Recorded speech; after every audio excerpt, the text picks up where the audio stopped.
ने कहा था सर इस हवाले से कुछ बताएं, तो मेरा इरादा नहीं था बताने का, लेकिन आपके इसरार पर मैंने सोचा कि जिक्र कर दूं।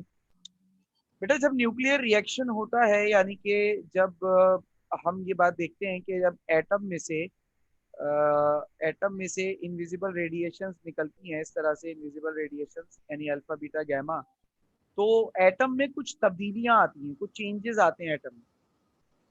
ठीक है, जो इस लेवल पर बच्चों को बताए तो नहीं जाते, लेकिन आते हैं। ठीक है, अब आपसे अगर मैं कहूं कि क्या चेंजेस आते हैं, कैसे चेंजेस आते हैं, तो आप बताएं कि अल्फा पार्टिकल जो होता है, अल्फा पार्टिकल कंसिस्ट करता है, consist of two protons and two neutron. Alpha particle जो होते हैं वो दो प्रोटॉन और दो न्यूट्रॉन्स अपने अंदर कंसिस्ट करते हैं।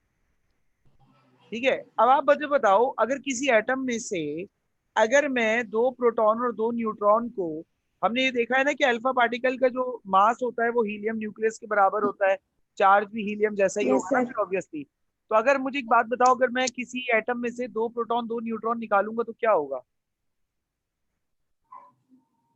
कमी आएगी उसके पास। वेरी गुड, क्या कमी आएगी? मास की। कितना मास कम होगा? 4, मतलब क्योंकि 2 न्यूट्रॉन आए और 2 प्रोटॉन। बस सिर्फ मास कम होगा या और कुछ भी? सर फिर उससे इलेक्ट्रॉन पे भी फर्क नहीं पड़ेगा? इलेक्ट्रॉन पे फर्क क्यों पड़ेगा? अल्फा पार्टिकल पॉजिटिव रेज होती है। अब देखो भाई, किसी एटम में से अगर दो प्रोटॉन दो न्यूट्रॉन निकाले तो its mass decrease by 4 unit, its mass decrease by 4 units, उसका मास जो है वो 4 यूनिट कम हो जाएगा। And it's charge, its atomic number क्या लेते हैं, its atomic number decrease by 2 units, उसका एटॉमिक नंबर 2 यूनिट्स कम हो जाएगा। भाई मिसाल के तौर पे एक एलिमेंट है मेरे पास एक्स, रेडियो एक्टिव एलिमेंट है जिसका मास नंबर है ए और एटॉमिक नंबर है जेड।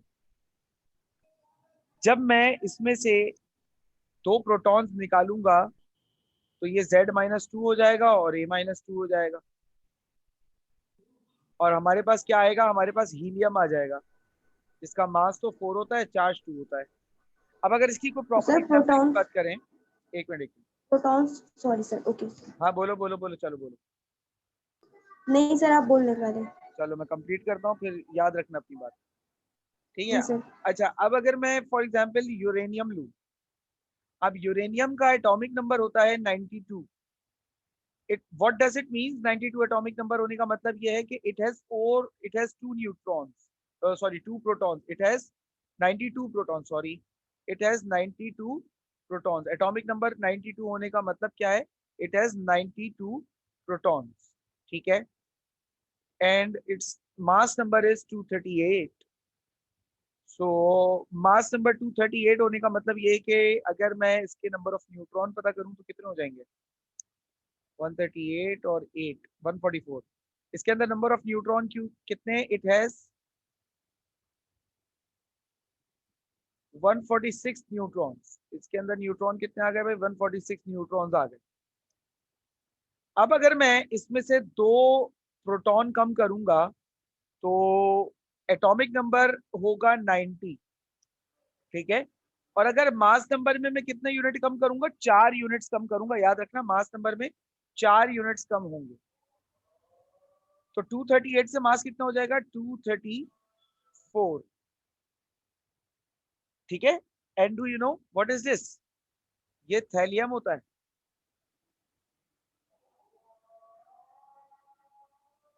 सॉरी, थैलियम तो बोलते हैं, ये, थोरियम होता है, थोरियम।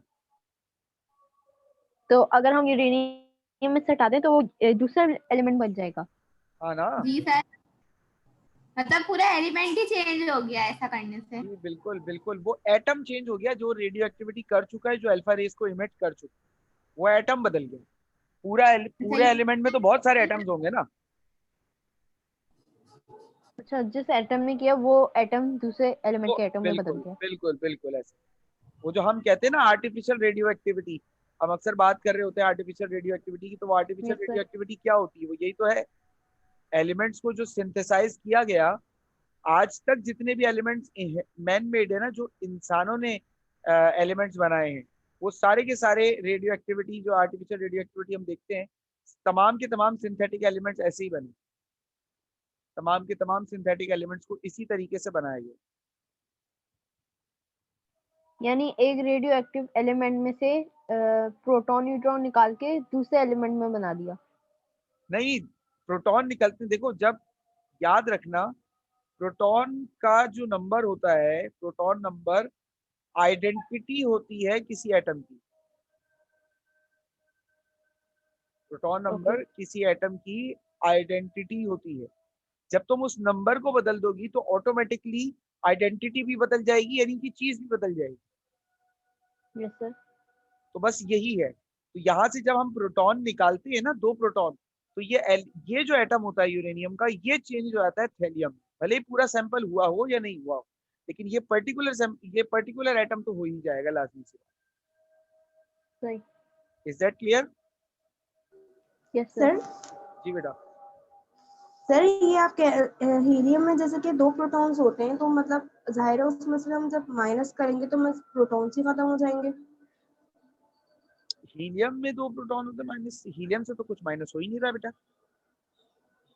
सर आपने कहा था ना कि अगर कोई एलिमेंट है जिसके अंदर दो प्रोटॉन्स हैं। नहीं, मैंने ये नहीं कहा कि सर कोई एलिमेंट है जिसमें दो प्रोटॉन्स है, शायद ये मुंह से निकल गया हो अगर मेरे। ये जो भी अमल होता है बेटा, ये रेडियो एक्टिव एलिमेंट्स के अंदर होता है, और रेडियो एक्टिव एलिमेंट्स का एटॉमिक नंबर 82 से ज्यादा होता है, यानी कि they must have more than 82 protons. अच्छा शायद मैंने सुने मसला किया, सॉरी सर। ओके। कोई बात नहीं, ठीक है जी। आगे चल लूं? अगर इसका स्क्रीनशॉट ले लें तो बेहतर हो जाएगा। ले लिया है सर। ठीक है। अच्छा जी, अब न्यूक्लियर रिएक्शंस में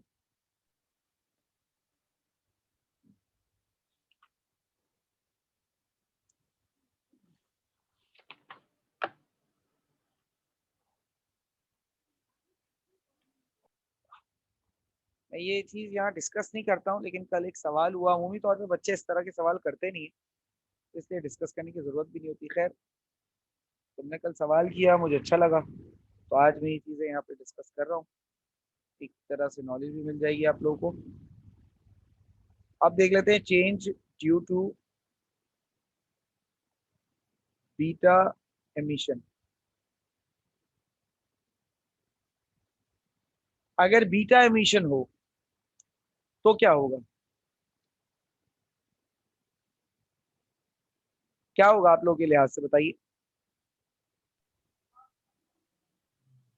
इलेक्ट्रॉन की कमी हो जाएगी। जी सर, इलेक्ट्रॉन इफेक्ट करेगा, इलेक्ट्रॉन पे इफेक्ट करेगा। चले अब मैं बताता हूँ। यहाँ पे ये बात याद रखना जरा सा, इसको मैं एक्सप्लेन कर रहा हूँ। When beta particle is emitted,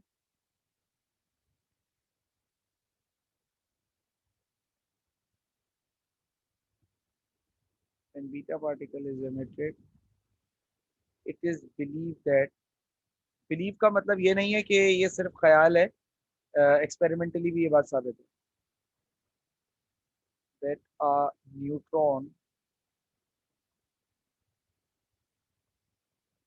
in the nucleus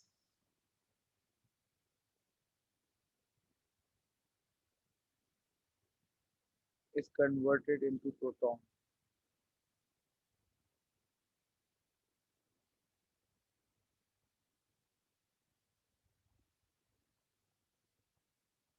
as result of as result of which negative particles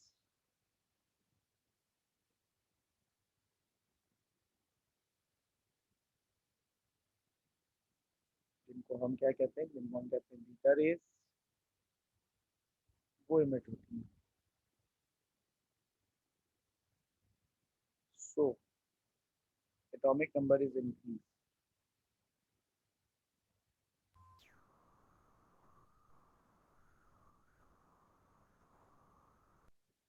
atom में जो न्यूट्रॉन होता है ना बेटा, डिस्कवरी ऑफ न्यूट्रॉन भी नहीं पढ़ाई ना तुम लोगों को मैंने भी, चलो वो भी पढ़ाऊंगा। यस सर, वो आज नेक्स्ट है। हाँ आज वही पढ़ानी थी मुझे, चलो खैर कोई बात नहीं। देखो एटम में ना न्यूट्रॉन जो होता है, न्यूट्रॉन के बारे में, एटम में जो न्यूट्रॉन होता है उसके बारे में ये ख्याल किया जाता है कि न्यूट्रॉन जो है वो, एक न्यूट्रॉन जो होता है वो एक प्रोटॉन और एक इलेक्ट्रॉन एक का इलेक्ट्रॉन। सम होता है। ठीक यस है, सर। एक प्रोटॉन और एक इलेक्ट्रॉन का सम होता है। कौन? न्यूट्रॉन। न्यूट्रॉन। ठीक है, अब जब हमारे पास रिएक्शन होता है, यानी कि रेडियो एक्टिव रिएक्शन होता है और बीटा रेज इमिट होती है, तो बीटा रेज की सूरत में मान लीजिए हमारे पास एक एलिमेंट है एक्स, इसका एटॉमिक नंबर ये है, एटॉमिक नंबर ये है, मास नंबर ये है। ये बीटा रेज जब अपने अंदर से इमिट करता है, ये हो जाता है वाई, मास नंबर तो वही रहता है, एटॉमिक नंबर +1 हो। अब ये क्या हुआ, यानी कि यहाँ पर कहना मैं ये चाह रहा हूँ, बेसिकली होता ये है बेटा कि जब बीटा रेस की एमिशन का वक्त होता है ना, तो न्यूट्रॉन दो हिस्सों में टूटता है, यानी कि पॉजिटिव और नेगेटिव। नेगेटिव जो हिस्सा होता है वो तो बीटा रे बनकर एटम में से निकल जाता है, पॉजिटिव जो हिस्सा होता है वो एटम में से निकलता नहीं है। अब पॉजिटिव चार्ज एटम में होता क्या है, हमें पता है कि वो प्रोटॉन होता है। तो वो प्रोटॉन कहाँ शामिल हो जाता है, वो प्रोटॉन एटम के अंदर ही रह जाता है, जिसकी वजह से एटम का एटॉमिक नंबर जो होता है वो बढ़ जाता है। ये बात समझ में आई?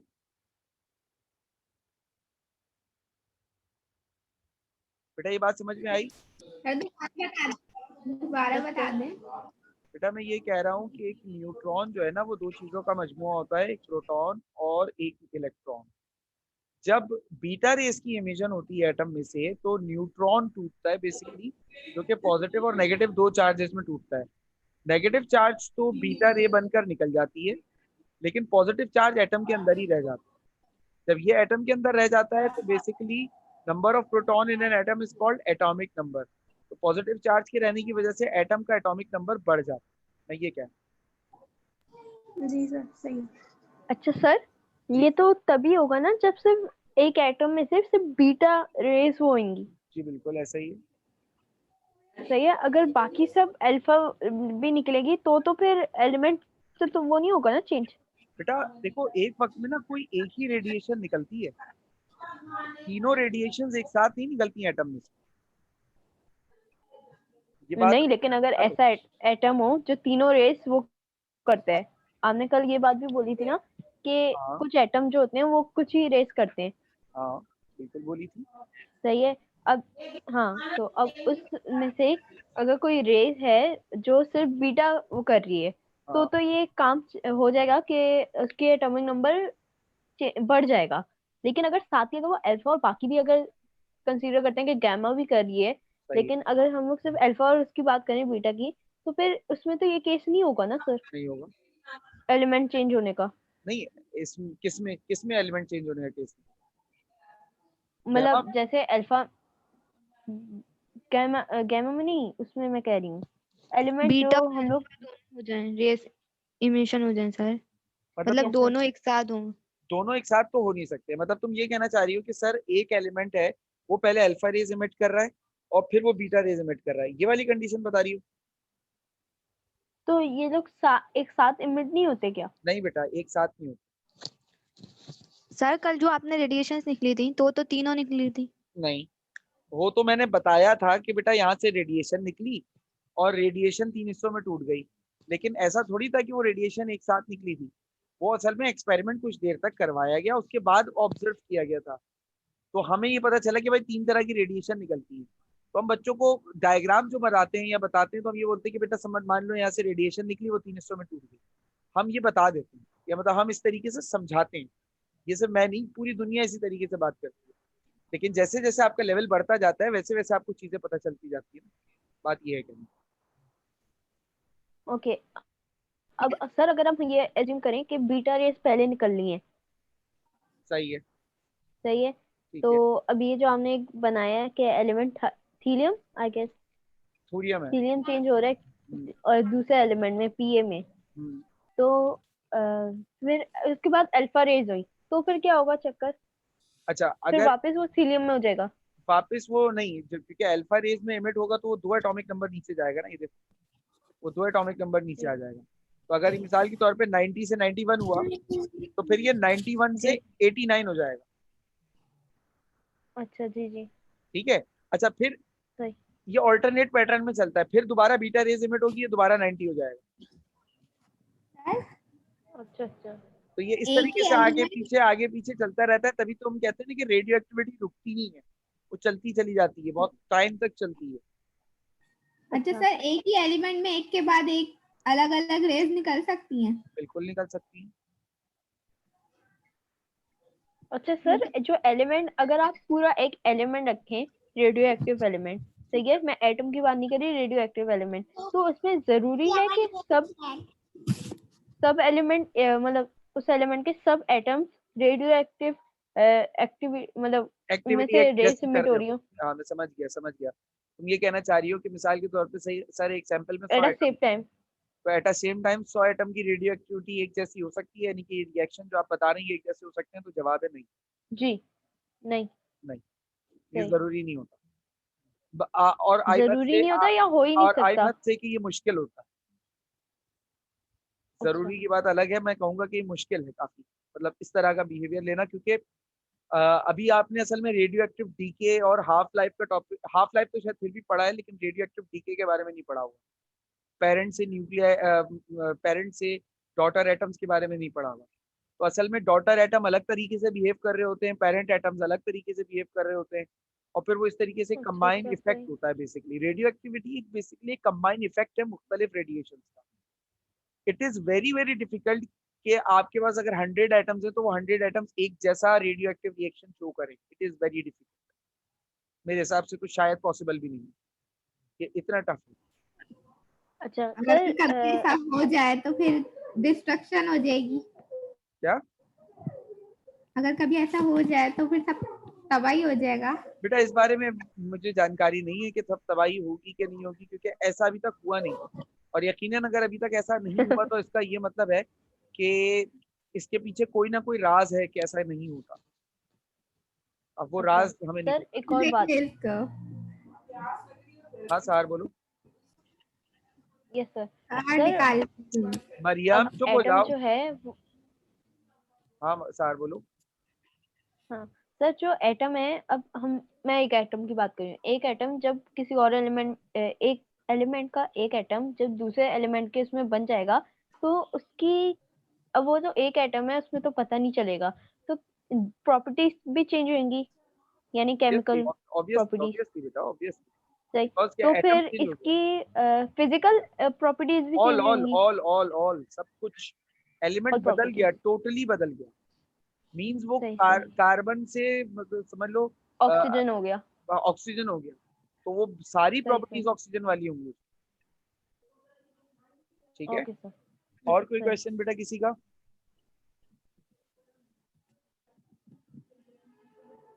हाँ, अब बोलो मरियम, क्या कह रही थी? बस क्या बस? आ गया समझ। समझ आ गया। मुझे लगा तुम कोई तफरी कर रही हो, इसलिए मैंने तुम्हें झाड़ दिया।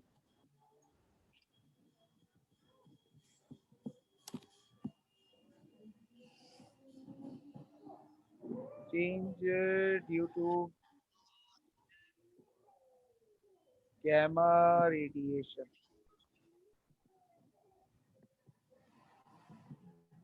अब गैमा रेडिएशन की वजह से क्या चेंज आता है, किस तरह का चेंज आता है, इसको देखते हैं। व्हेन गैमा हमें पता है कि गैमा रेज जो है वो न्यूट्रल होती हैं। Gamma rays are non material electromagnetic radiation, non material electromagnetic radiation. क्योंकि ये नॉन मटीरियल इलेक्ट्रोमैग्नेटिक रेडिएशंस होती हैं, so they so no change in atom occurs, no change in atom occurs, किसी एटम में किसी किस्म का कोई चेंज प्रोड्यूस नहीं होता, ठीक है ना, ना ही मास नंबर में और ना ही एटॉमिक नंबर में। इसका हम इसको ऐसे रिप्रेजेंट कर सकते हैं कि कोई एलिमेंट है, फॉर एग्जांपल एक्स, उसका मास नंबर है ए और एटॉमिक नंबर है जेड। अगर वो अपने अंदर से गैमा रेस को एमिट करता है तो भी उसमें कोई चेंज नहीं आएगा, वो एक्स ही रहेगा, because they are high energy electromagnetic radiations that are called as photons. तो फोटॉन्स का ताल्लुक एटॉमिक नंबर या मास नंबर से कतई तौर पर नहीं होता। क्लियर है बेटा? जी सर। अच्छा जी, अब सर ये सिलेबस में इंक्लूडेड है? क्या इंक्लूडेड है ये सिलेबस में इंक्लूडेड है ये जो आप बता रहे हैं? बेटा? मैंने शायद पहले भी ये बात कही है और मैं फिर कह रहा हूँ कि मैं तो आप लोगों को पूरा पढ़ा रहा हूँ बेटा। मुझे तो नहीं पता कि रिड्यूस में क्या है क्या नहीं है, ना मैं उसे कंसीडर, मतलब पेपर आप तैयारी करें जो भी करें तो वो आप भले ही रिड्यूस की मदद से कर लें, लेकिन मैं तो आप लोगों को पूरा पढ़ा रहा हूँ, मुझे तो नॉलेज देनी है ना आप लोगों को, सिर्फ पेपर थोड़ी पास करवाना। सर आप जो टेस्ट वगैरह लेते हैं तो वो तो उससे नहीं ले रहे ना जो रिड्यूस है? नहीं, मैं जो नॉर्मल आप तो टेस्ट मतलब ले रहा हूँ, पूरे का ही ले रहे हैं फिर टेस्ट भी, है ना? बिल्कुल नॉर्मल टेस्ट तो मैं पूरा ले रहा हूँ। हाँ, तो एक स्टैंडर्ड पेपर है, जैसे कोचिंग का भी ग्रैंड टेस्ट होगा, सेमी ग्रैंड होगा, वो रिड्यूस से आएगा, ठीक है, वो मैं रिड्यूस से ही लूंगा, वो मैं उससे नहीं लूंगा। लेकिन ये कि यार देखो, मेरा पढ़ाना सिर्फ बेकार नहीं हो ना, आप लोग सिर्फ रिड्यूस पढ़ो और उसको बिल्कुल ही कंसिडर नहीं करो तो बेकार हो जाएगा ना मेरी सारी मेहनत। मैं असल में मेहनत इसलिए कर रहा हूँ कि देखो क्लास अच्छी है, आगे एप्टीट्यूड में कहीं ना कहीं पढ़ोगे ये सारी चीजें, तो उससे बेहतर ये नहीं है कि मैं अभी तुम लोगों के साथ डिस्कस कर लूँ। मैं ये सोच के पढ़ा रहा हूँ भाई। अब मुझे अगर आप लोगों को लगता है सर कि पर नहीं सर हमें आप, यही नहीं पता कि फिर रिड्यूस कौन सा हुआ है जी सर, इसमें मसला और कौन सा नहीं, के क्योंकि हम तो सब पढ़ रहे हैं ना। कौन सा हो गया रिड्यूस कौन सा नहीं चलो है। तो मैं एक काम करता हूँ ना, तुम लोगों को पीडीएफ दे देता हूँ, उससे तुम लोग खुद टॉपिक देख लो कौन सा यस सर रिड्यूस वो कौन सा है, नहीं है। पर उसमें टॉपिक लिखा हुआ है, सही है। अब उसमें जो है पूरा मतलब आ रहा है सर, ये चैप्टर 2 में हम थोड़ा कंफ्यूज भी हुए थे चलो कि मतलब एक काम कि ऐसा क्या कर है। लेते हैं, एक काम ऐसा कर लेते हैं, हर चैप्टर का रिड्यूस कोर्स एक दिन में डिस्कस कर लेते हैं, चलेगा? जी सर, और उस दिन डन, बता दीजिए यस सर रिड्यूस ये है। सही है। खत्म हो गई बात, ये टेंशन ओके। में क्या जरूरत है। देखो भाई, neutron was discovered by James Chadwick in 1932। अच्छा, अब ये जो जेम्स शैडविक था, ये बेसिकली क्या काम कर रहा था? अगेन मैं बात करूंगा, ये काम कर रहा था आर्टिफिशियल रेडियो एक्टिविटी के ऊपर, ठीक है, ये काम कर रहा था आर्टिफिशियल रेडियो एक्टिविटी के ऊपर जब इसने इलेक्ट्रॉन को डिस्कवर किया। कैसे? इसने लिया एक बेरिलियम का सैंपल, इसने एक बेरिलियम का सैंपल लिया और उस पे अल्फा रेस को बॉम्बार्ड किया, तो वो बेरिलियम का सैंपल कार्बन में बदल गया और साथ में एक न्यूट्रॉन एमिट हुआ। अब ये सब कैसे पता? बताता हूँ। बेरिलियम का जो एलिमेंट होता है उसका एटॉमिक नंबर होता है 4, मास नंबर होता है 9। अल्फा का जो एक पार्टिकल होता है या एक रे जो होती है वो हीलियम के न्यूक्लियस के बराबर होती है। तो अल्फा का एटॉमिक चार्ज क्या हो गया? 2, और मास क्या हो गया? 4। अब अगर दोनों को प्लस करो तो कार्बन का एटॉमिक नंबर तो 6 होता है, 4 + 2 6 हो गया। कार्बन का मास होता है 12, 9 + 4 तो 13 होता है। और according to law of conservation of mass, mass कभी भी ना क्रिएट होता है ना डिस्ट्रॉय होता है, तो 1 यूनिट मास का कहाँ चला गया? सवाल था। तो बाद में पता चला कि भाई वहां पर एक न्यूट्रल पार्टिकल डिस्कवर हुआ जिसका मास तकरीबन प्रोटॉन के मास के बराबर ही था, जिसको हमने बाद में कहा न्यूट्रॉन। ऐसे ये हुई। बम्बार्ड कैसे करते हैं? बम्बार्ड का मतलब हिट करना सिंपली। नहीं वो तो होता है, लेकिन ये कोई मशीन मशीन से ही तो करते हाँ होंगे। मतलब वो कितनी मशीनरी बड़ी होती मशीन होती है? है। मतलब बेटा बम्बार्डमेंट का मतलब है किसी चीज को किसी चीज पे हिट करना। तुमने एक बॉल किसी दीवार पे हिट की ना, तो मैं ये कह सकता हूँ कि तुमने बॉल को दीवार पे बम्बार्ड किया। ठीक है। वो तो हुआ, लेकिन इन लोगों ने वो कैसे की, रेस कैसे दी होंगी उस बेरिलियम उस वक्त एलिम उस वक्त तो बेटा उस वक्त जो मामला था, उस वक्त तक रेडियो एक्टिविटी के ऊपर मतलब 19 समझ लो 1950 तक ना रेडियो एक्टिविटी पे बड़ा काम हुआ है। तो हमारे पास इस तरह की एक गन थी, मतलब एक इंस्ट्रूमेंट बनाने में कामयाब हो गए थे, जिसके अंदर एक रेडियो एक्टिव सैंपल रखकर इस तरीके से एक मतलब गन जैसी थी जिससे रेडियो एक्टिव रेस को एमिट कराया जा सकता था अपनी डिजायर वैल्यू के मुताबिक और अपनी अपने डिजायर टाइम की हद तक। तो ऐसे हो रही थी बहुत। ओह अच्छा अच्छा सही। मतलब डिवाइस हमारे पास थी जिसके बारे में इतना ज्यादा तस्करा नहीं है, और अब तो खैर बहुत मॉडिफाई हो चुकी है इस तरह की device. Is that clear to you all? Okay, sir. Yes sir. Yes sir. ठीक है बेटा, तो फिर आज यहीं तक रखेंगे, बाकी बात इंशाल्लाह फिर आपसे नेक्स्ट वो बार। सर मैंने बेटा स्क्रीनशॉट नहीं लिया पहले अच्छा, का, ये गामा वाला गामा रेस रेस का वगैरह का। चलो ले लो।